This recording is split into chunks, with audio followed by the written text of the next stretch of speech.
Chapter 5 Arithmetic Progression. In continuation, exercise 5.3. In continuation, which we are solving question 18 today. कौन सा question है? Question 18. A spiral is spiral. ठीक है? जो 9th class में पढ़ा था spiral.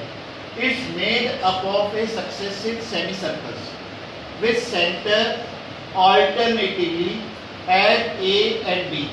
ठीक है? B starting with centers at A of radius 0.5. ये 0.5 हमने यहाँ से चला. ठीक है? फिर हमने क्या इसको 0.5 सेंटीमीटर है. अगला जो सेमी सर्कल बनाएगी ना उसमें 0.5 सेंटीमीटर और बढ़ा के उन्होंने 1 क्वेश्चन में दी दिया है. ये रखा 1 सेंटीमीटर. तो अब ये यहाँ से यहाँ तक ये जो है पूरा डायमीटर तो 2 है मगर रेडियस 1 सेंटीमीटर. फिर ये 1.5 रेडियस का ये मान लेते C पॉइंट है, D पॉइंट है, E पॉइंट है, F पॉइंट है. इस तरह से हमने 13 सेमी सर्कल कितने 13 सेमी सर्कल्स बनाए. उस सेमी सर्कल्स को बनाने के लिए अगर हम कोई भी मटेरियल धागा वगैरह कुछ भी यूज करते हैं तो उसकी लंबाई फाइंड आउट करना. We have to find the length L1, L2, L3 and so on. इस तरह से ये L2 यहाँ पर L2, L3 एंड L4 इस तरह से ये L3 एंड सो ऑन. अब क्या देखा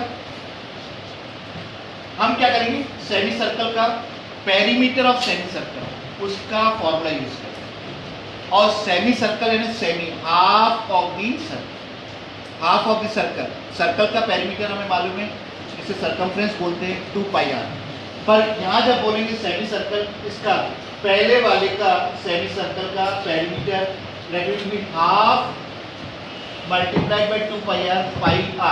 अब r जो है रेडियस जो है अलग अलग होता जा रहा है हर इसमें. पहले वाले में 0.5 सेंटीमीटर है. तो हमने क्या किया स्टेप बाय स्टेप हर एक सेमी सर्कल का हमने लेंथ निकाला. तो perimeter of semi circle with radius r1 चाहो तो r1 की वैल्यू डाल दो 0.5 कॉमा. अब बताइए L1 लेंथ कितनी होगी पाई r1 दैट मीन्स 0.5 सेंटीमीटर. ये हमारे पास यहाँ से यहाँ तक के 0.5 आ गई. अब रेडियस बदल गया r2 हो गया 1 सेंटीमीटर. तो L2 का जो है perimeter it will be equal to pi r2 that is pi into 1 pi centimeter. इसी तरह से perimeter of circle with radius r3. अब r3 हमारे पास 1.5 है तो मैं चाहो तो यहाँ मेंशन कर सकती हूँ 1.5 centimeter comma L3 is equal to pi r3. We substitute pi as it is r3 की वैल्यू 1.5 रखा सेंटीमीटर. तो क्या देखा हर कॉन्सिक्यूटिव टर्म्स के बीच में 0.5 सेंटीमीटर का अंतर रहेगा.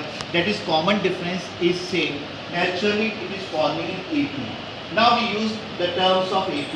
A is equal to 0.55, D is equal to pi. A2 minus A1. ये A2 minus A1. Pi minus 0.5 that is equal to 0.5 centimeter. ये आपके पास क्या आ गया ये कॉमन डिफरेंस आ गया. Now हम यूनिवर्सल फार्मूला ऐसे सम टू एंड चलो याद करना जिनको 11th क्लास में हायर मैथमेटिक्स लेना है तो वहाँ पढ़ोगे आप तो उसमें भी आपको यही से चालू हो जाएगा. हो चुका है एक भी पढ़ना है. तो S N is equal to n by 2 2a plus bracket n minus 1d.